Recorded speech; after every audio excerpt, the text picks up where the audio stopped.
Okay, this is technically take two. Um, it is now 3:30. It's 8/17/2026. And first thing I want to do is apologize for not having a live this weekend here. Came down with some sort of a stomach bug late yesterday, Saturday actually, and then overnight. It's just like I just decided, instead of having to go through that to cancel the live, and I kind of apologize for that. But anyways, let me play an intro. I do want to go over a couple of things here that's been bugging me about this Maura Murray case, and I just come across some new information for me. So I want to go over that in this recording here. Well, let me play my video intro, and then we'll come back and do that. I hope everybody's well. Thank you, everybody, for all the well wishes. I really appreciate it. Be right back.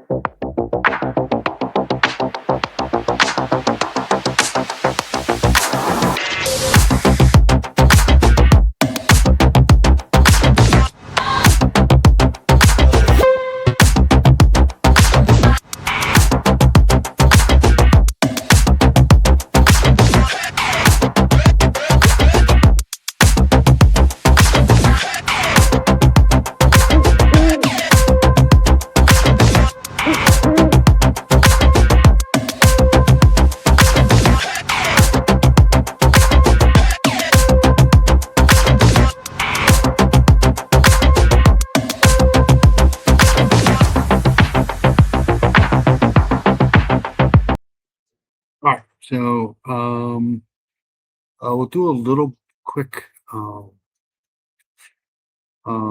Let's just do Maura Murray here.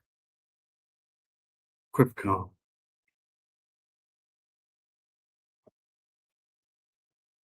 a quick recap of the Maura Murray case, which everybody probably knows, but just in case. And then we'll get to some of the stuff that I've been working on. Like I said, I've done 3 or 4 videos on this.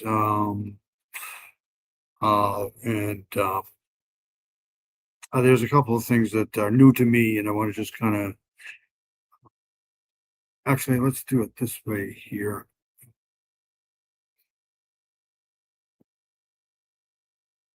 All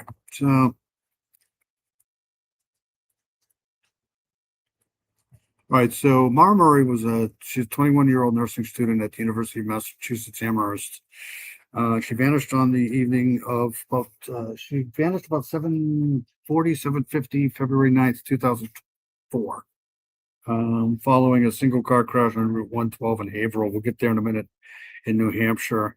Her disappearance remains one of the most heavily discussed and baffling cold cases in modern U.S. history, frequently analyzed by guys like me, podcasters, law enforcement alike. So we'll go to the town of Haverhill in a second here. I'm just going to focus on this here. The crash around 7:30 p.m. Murray failed to navigate a sharp turn on a dark snow-covered road on Route 112. Basically like a stone's throw away from Bath, New Hampshire. Her black Saturn sedan careened off the road and became stuck. Local bus driver Butch Atwood passed the scene shortly after the crash. He offered assistance, but Murray declined.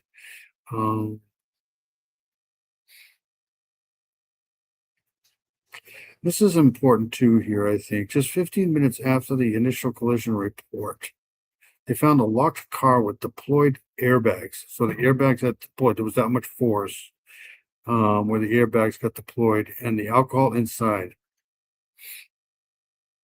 So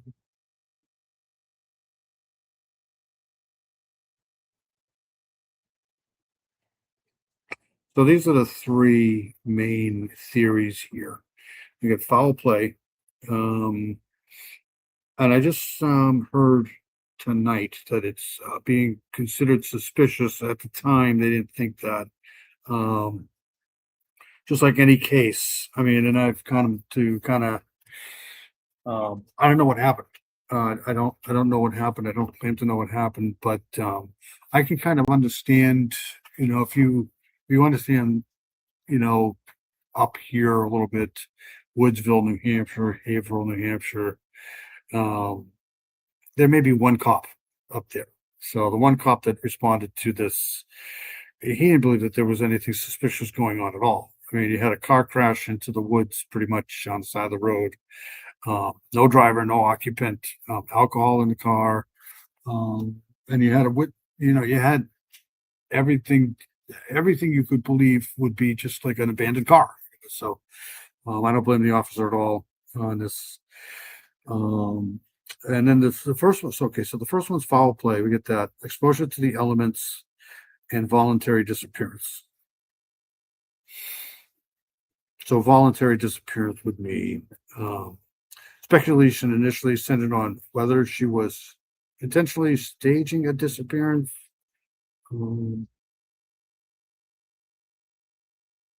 Um, and this is interesting because they've done a lot of this stuff here: artificial intelligence, ground penetrating radar, advanced facial recognition, update. I mean, they just haven't found.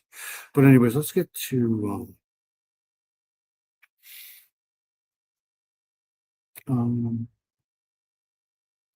Let's get out of that there for a second. Just an overview of the case there.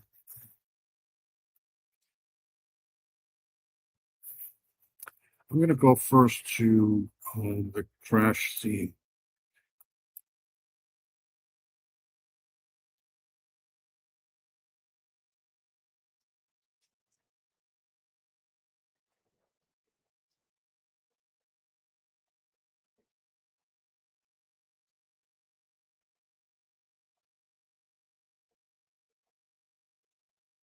I think I downloaded this. Um, okay, hold on 1 second. Let me.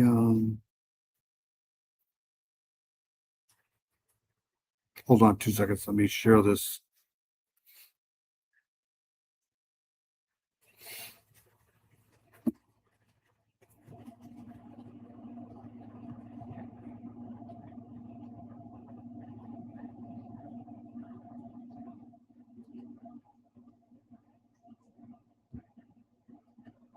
Okay, so this is the one that I want here.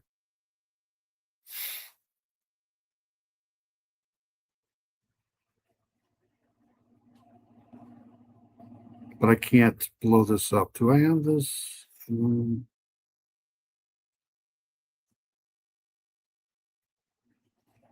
hold on a second here. I'm trying to.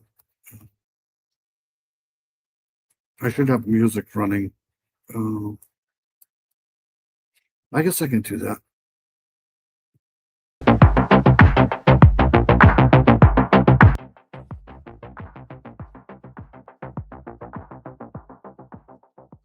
Uh, what am I doing?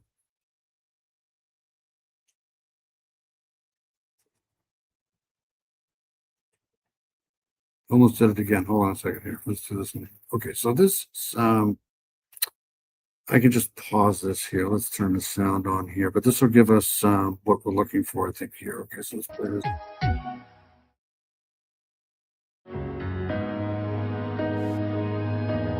As days turned into weeks and months turned into. Okay, so this is what I wanted to show here. Okay, so this is the barn. This is the corner here. And these trees are not there anymore. I went up there, when was it? It wasn't last February, it was the February before that. I specifically went up there at the same time of the year, but these trees are now gone, so it's hard to. But here's the corner here. This is, if we're looking west, but she was going east, I think. So this says, hold on, this says here, this country road about 1 mile east of Swiftwater, New Hampshire, was the scene of Maura's car accident. Reports that she lost control of her vehicle coming around the sharp corner. Now, the question I have is, she had an accident before this, a couple of days before this, into a guardrail. So, the question I have is, she didn't get seen. she didn't get, I know that in this crash here, the airbags deployed. So, but you can get, whiplash, depending on the accident that she had before that. I mean, into a guardrail, 30 miles into a guardrail, that can do some serious damage, mentally too. I mean, I wonder if it's possible. I wonder if she had some sort of a concussion from the first accident. Because I changed my mind on her now. I don't think she was actually drinking in the car. I just don't. I don't think she was drinking in the car. She might have been, but I don't think so. And I drive at night all the time, and you'd be surprised how many animals jump out in front of you. This is a pretty sharp corner here. These things don't do it any justice. But we're going to go to the map here soon too. In fact, we can do that now. Hold on a second here. Um, I don't think I can get there from here. Map, maybe the map will work. Yeah, okay, so here we are. If you guys come with me for this, nope. All right, so hold on a second here. We'll go to the map.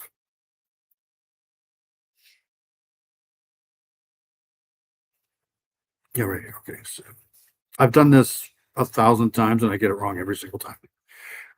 So just in case. Okay, so let's not giving me to that. Route 110.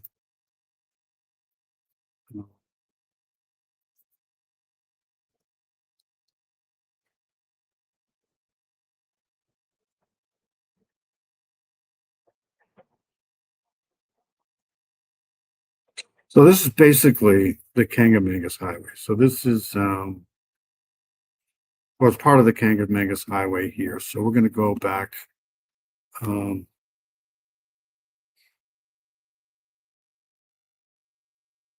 I'm going to back out of this here. We're going to go all the way to there's Littleton, there's Haverhill. So,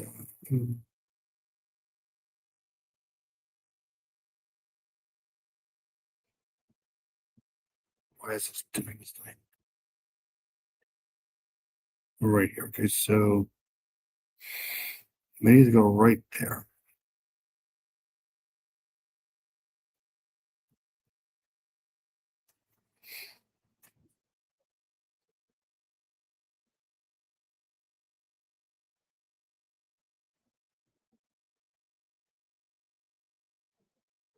Takes me a while, but I get there eventually. Okay, so we're not even close. Hold on a second. Let's go back.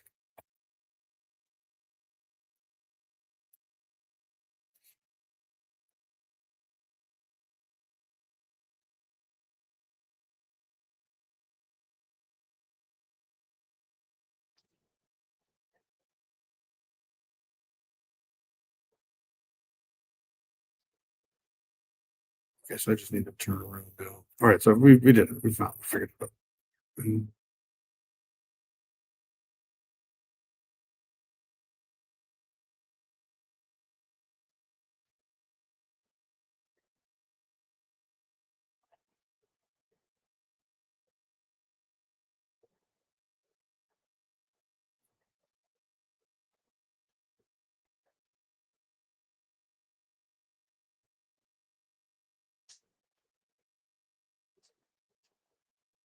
Okay, so here we are. Let's make sure you guys are with me here. All right, so I can take the map away. Okay, so this is the corner here that she was traveling down. Now we believe she was this is going east here, and then you know, if I turn around, we're going to be going west. We're going east at this point here. We're coming up on the corner here. Now this is taken in the summertime here, obviously June 2024. And if you remember the picture before we went here, it was snowy and she got. I mean, it was pretty terrible. These roads get much smaller than this here as far as width when it snows like that. So she's driving like this here. And these roads are pretty dark at night.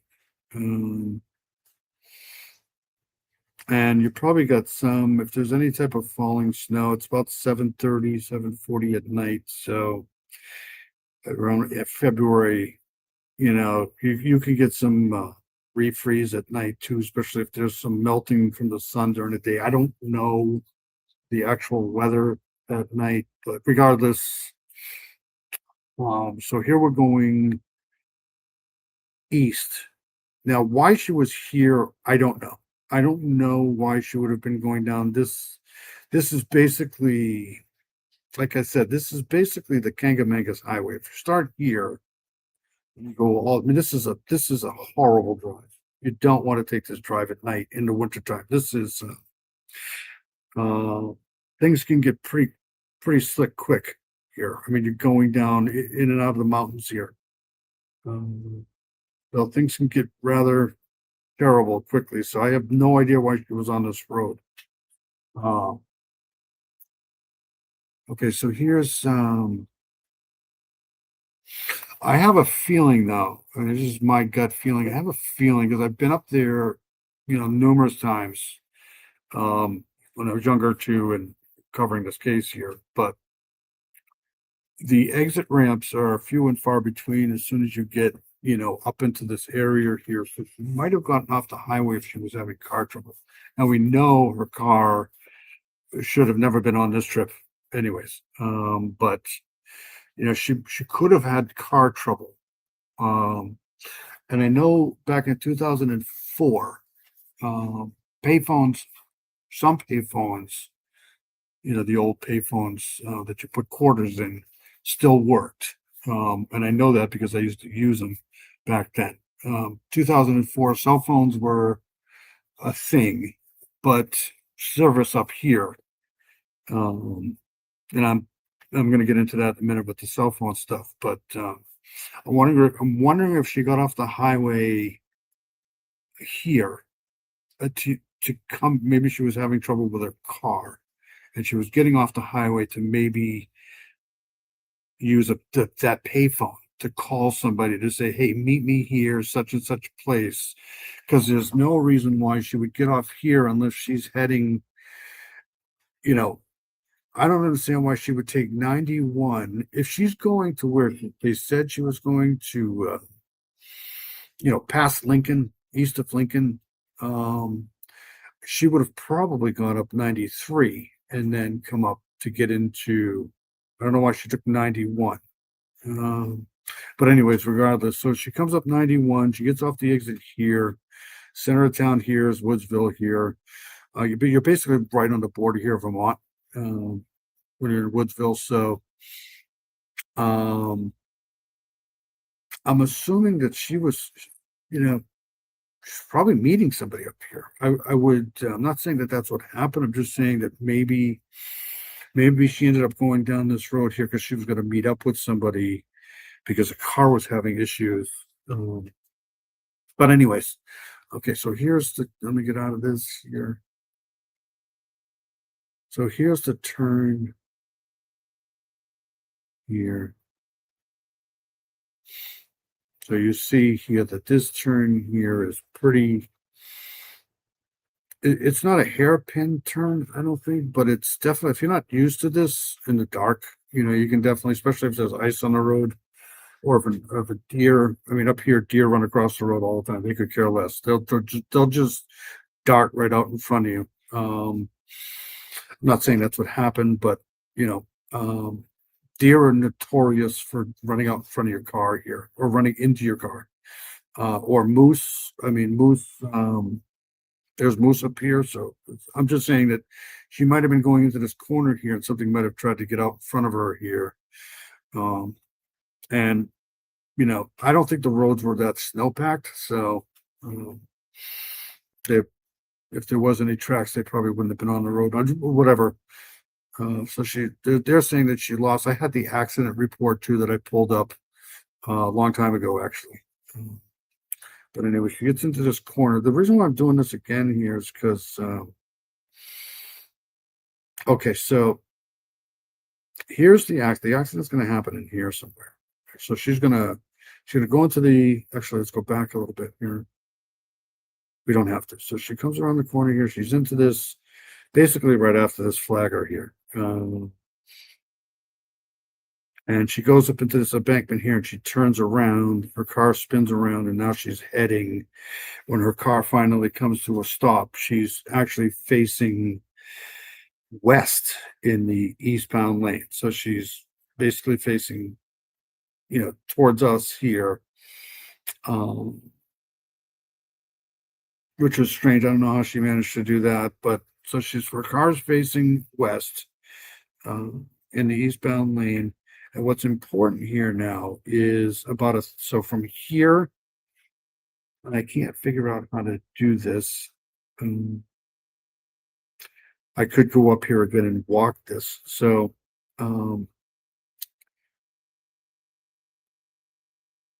so from here, let's just say from here, 1,000 yards. So about a football field. So from here,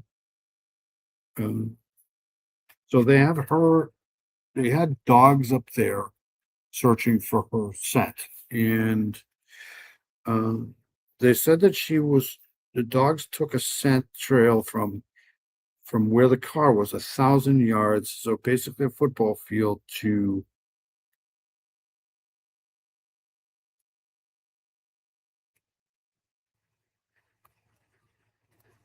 so let's just say it's here.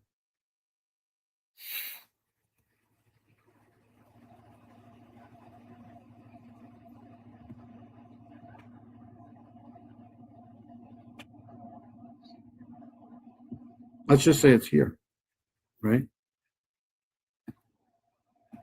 And I've always questioned this store here, or whatever this is. Let's go back a second. Let's go back to the corner here. So that's about a football field, right? It's about 1,000 yards.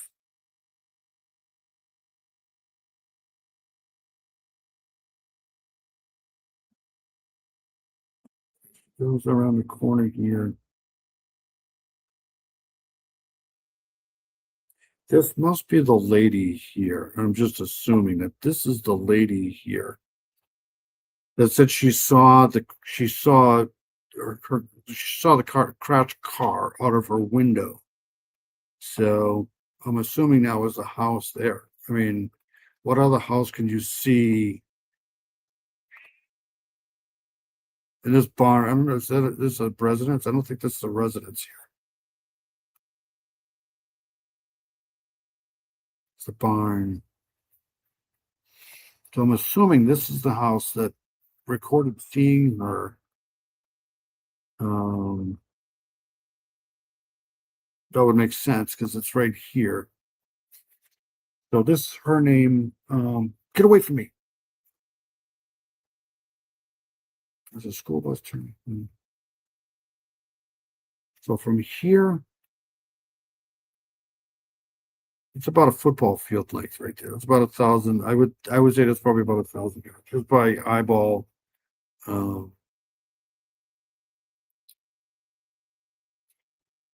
So the question is, now remember this shot is taken in June of 2024. So none of this foliage is on these trees here, except for the pines, these things here. But you'd pretty much be able to see through these here. So right about here is where now you're definitely in Bath now. You're no longer in Woodsville. You're in Bath now for sure.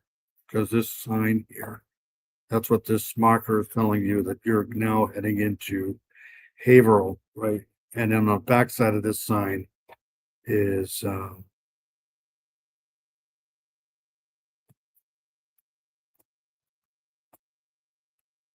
okay, so this is Bath. So apparently the scent stops somewhere around here. And I wonder if, because the two things she's probably thinking of, right? If she just crashed her car, she wants to get out of there before the cops come, if that's the theory, right? So she took her phone and she took her wallet, right? So the first thing she's thinking is, I need to take my phone to try to contact somebody, and taking the wallet just in case I need money, right? She left everything else in the car. Um, and she locked the doors. So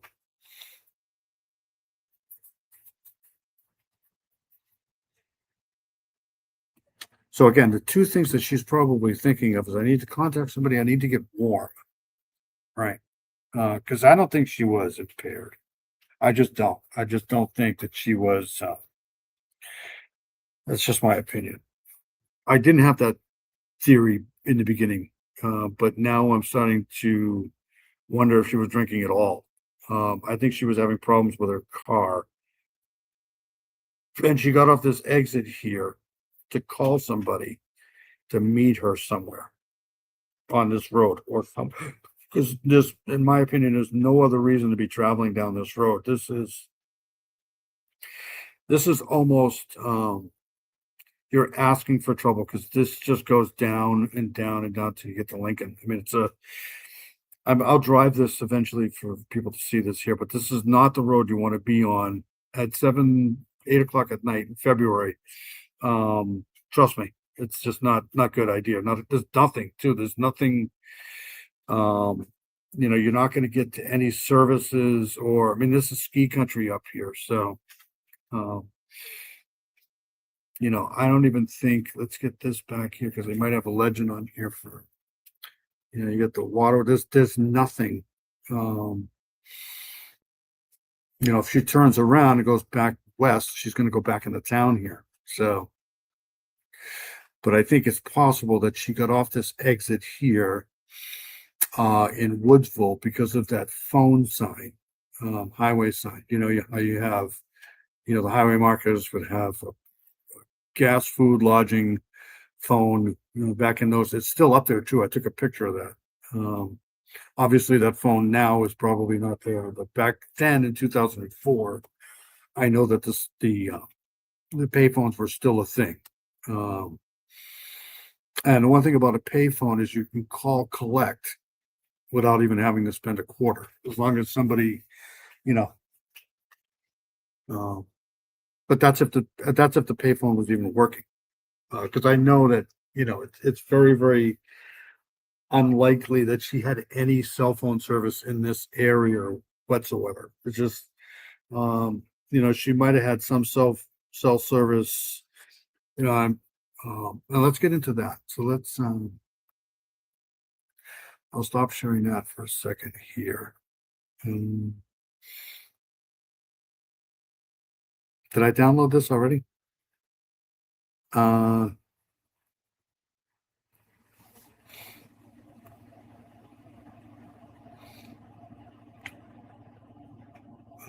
on a second here. I might have downloaded this already.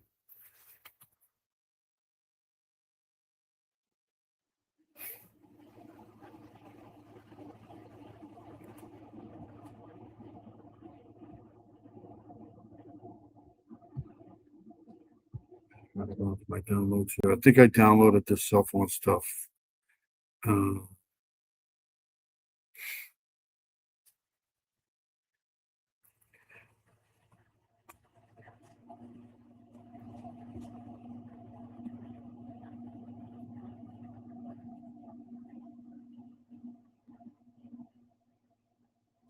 No, I don't think so. I thought I did.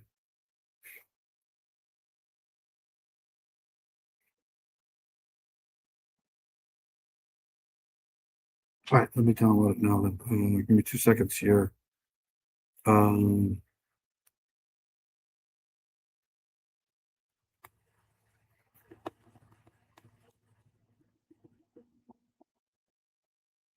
mm,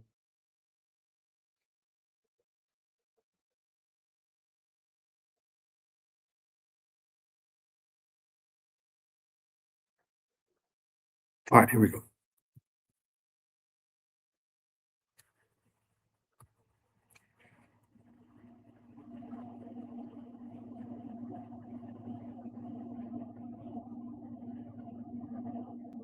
Oh my God, this is terrible.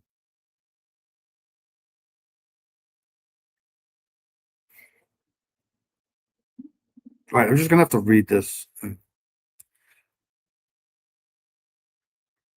Yes, I want to exit the wizard. Okay. I thought this was going to be simpler than this, but it's not because I'm trying to upload this. Okay, so maybe I can do it from here. Hold on 1 second here.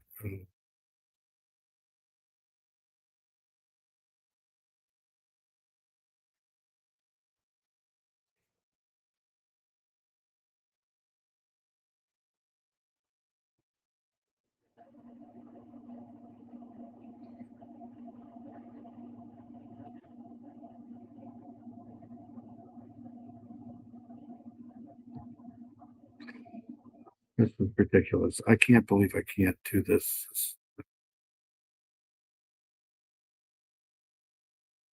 Nothing. Okay, so I'm just going to read this to you because I can't open it. So this is can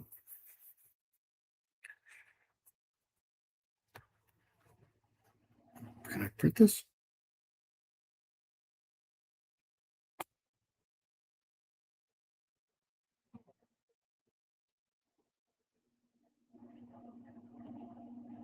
What in Word?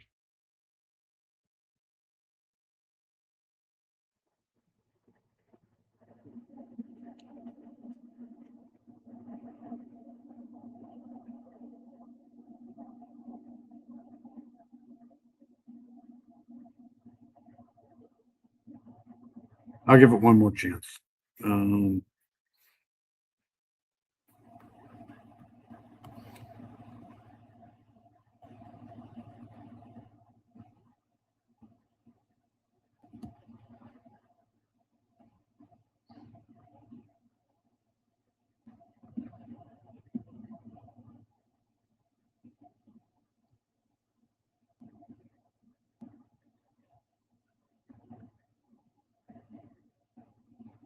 There it is.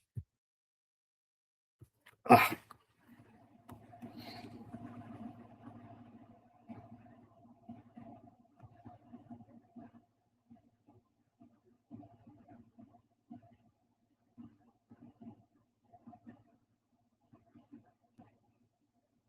right there. Okay, I can do it. I can do it this way. Okay, sorry.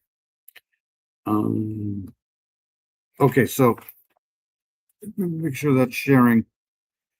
Yes, okay, sorry, this is really small. Okay, so I've downloaded this here, probably 10 to 15 times now at this point. But okay, so this is the actual, from what I get, the phone calls for the day. Okay, so this at 4:37 p.m. This is the last outbound call to voicemail. 4:37. At 4:47 p.m. is the last inbound call from her boyfriend, Bill Rush, right? So she calls, it goes to his voicemail, then he calls her back. 7:27 p.m. disappearance crash route 112. So that's when the crash happened. And on by noon, February 10th, which is the next day, by noon, the phone officially stops pinging, battery dies, or is turned off. So, and there's, I don't know how accurate it is, but there's some people who feel like she called the boyfriend that day in the morning. And that's, I don't know how true that is, but that's what I'm trying to do here with this. So let me read this again here. So at 4:37 p.m., the day of, so February 9th, right, 2004, 4:37 p.m., last outbound. So she probably hadn't left yet, or she probably did. I don't know. Takes about 2 hours to get up there. But she went and bought alcohol first. She went to the bank.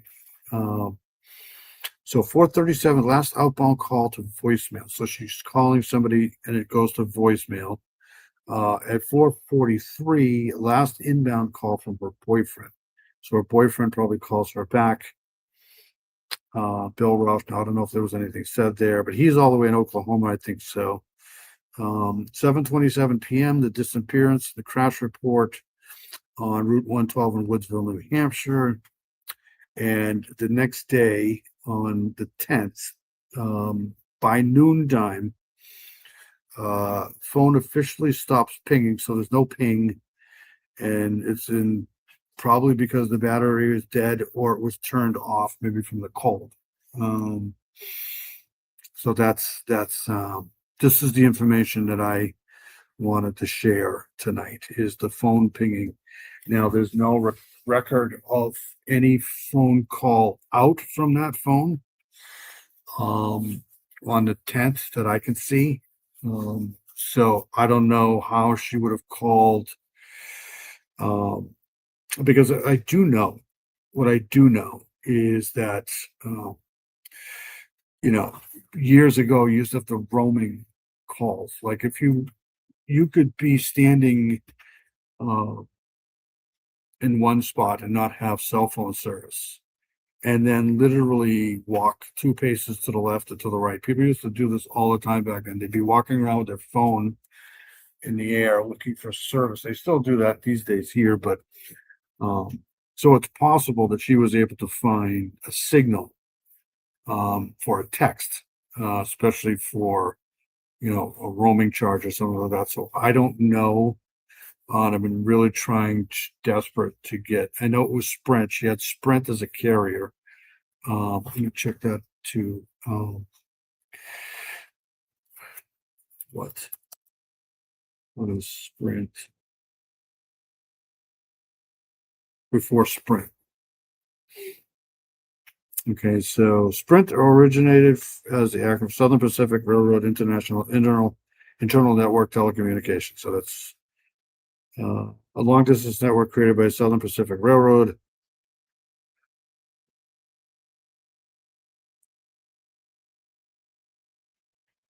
So Sprint originally, so that GTE, so that's what it was, GTE, then US Sprint in 1986, and then Sprint Corporation, the unified name adopted in 1992 after United Telecom took full control. So Nextel, that's what it was.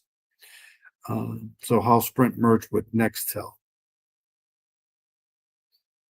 And I know it was acquired by T-Mobile not too long ago, but I'm pretty sure it was called Sprint Mobile, Sprint.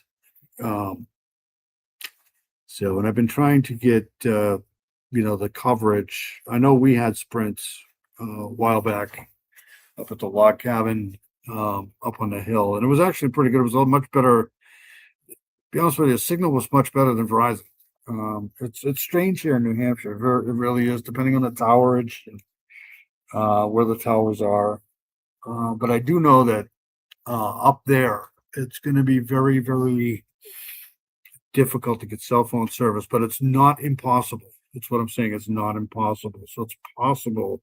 What I'm saying is they would have a record of that. They would have a record of her phone calling somebody and pinging. But here it specifically states that her phone officially stops pinging on February 10th at noontime. So that's scary, right? That's that's a problem right there. I don't know. And I'm still wrapping my head around this. Why would her phone officially stop pinging on the 10th if she's somewhere safe? You would think she'd have a charger. So the same thing about a charger. So I don't know. I just don't know. But I just wanted to run that by myself and you guys here before I go crazy, because these things, I have to talk these things out to myself. If not, it's just I gotta put these things into perspective here. So I just wanted to come on and do that. And we can, while we're here, give me 2 seconds here, because I've been trying to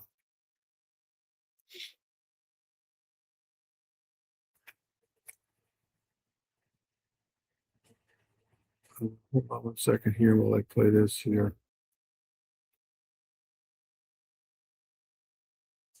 I am definitely planning on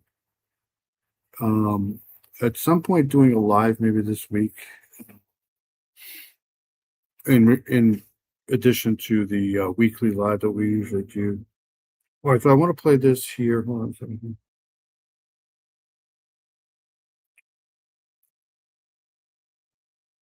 Okay, let's play this and then we'll get out of here. Because there's been a hurricane that has hit Hawaii here, and I wanted to play some of this here. All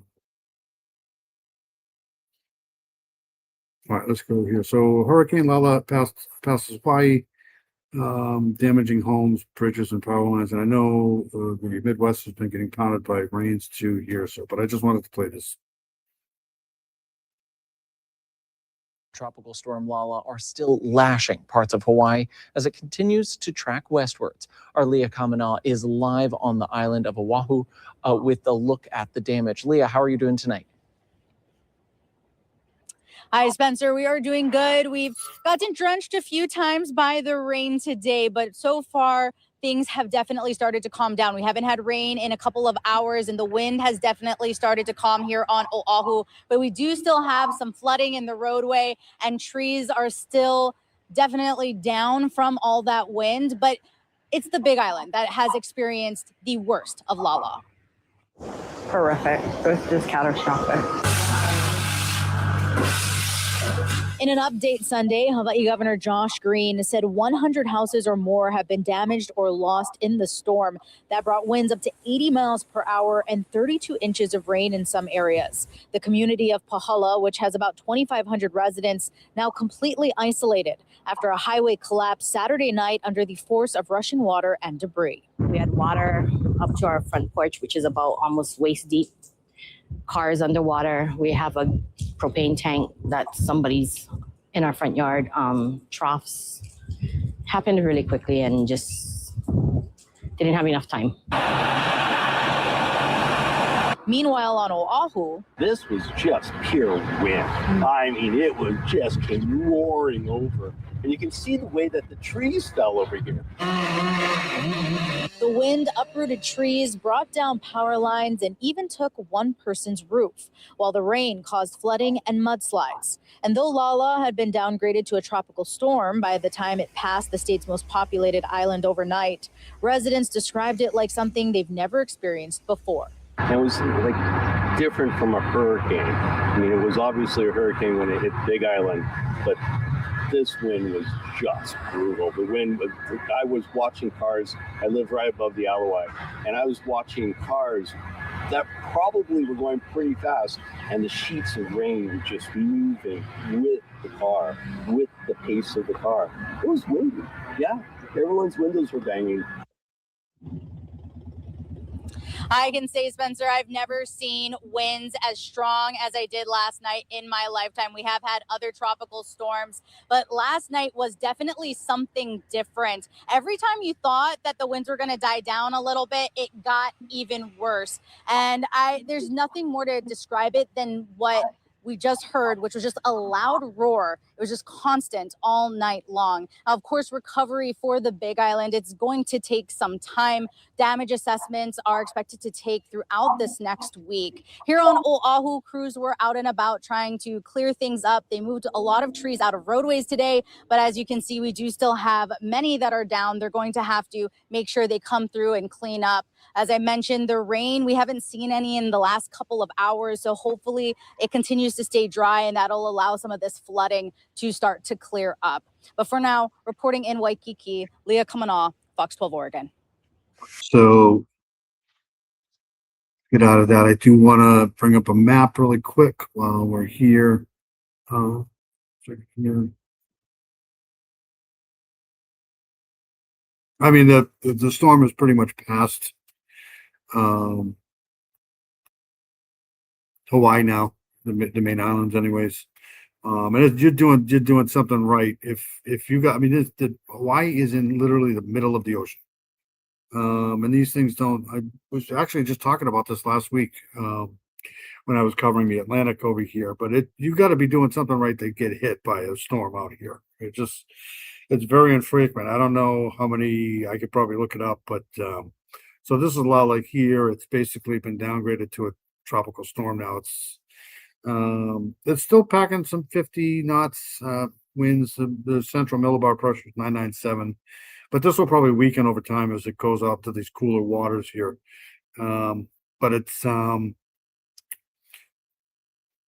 typical for these things, 13 miles an hour. It's typical movement here. It's pretty much probably going to go. Well, if it goes north, like they're saying, it's probably going to get a little bit stronger. So here it is, storm. So if it goes up into here, you're probably going to get some more warmer ocean waters here. This is something to watch out for here, for sure. But anyways, here, let's get quickly a message here. Tropical forms winds, especially in gusts, will persist over the Kauai County the overnight. And there's no more, and this is the rainfall here.